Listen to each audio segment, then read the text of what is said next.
Panibagong araw, panibagong project na naman po mga ka-signage buddies. Andito nga pala tayo sa bandang Balagtas, Bulacan, kung saan beside po tayo ng NLEX. Mag-i-install po tayo ngayon ng isa na namang malupit na project po ngayong araw. Ang client pala po natin ay walang iba kundi ang Leia and Sio by the Fields Private Resort.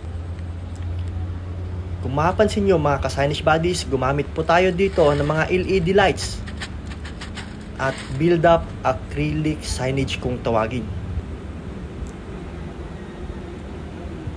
Sobrang aliwalas at napakaganda ng ganitong klase at uri ng signage.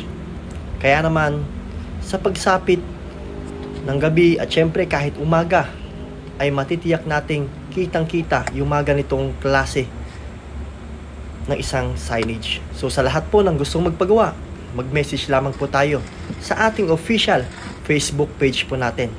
Signage Plaridel by Costoprint PH. Costoprint PH Advertising Business. Signage Pangasinan by Costoprint PH at syempre, ka-Signage Buddy. Maraming salamat po.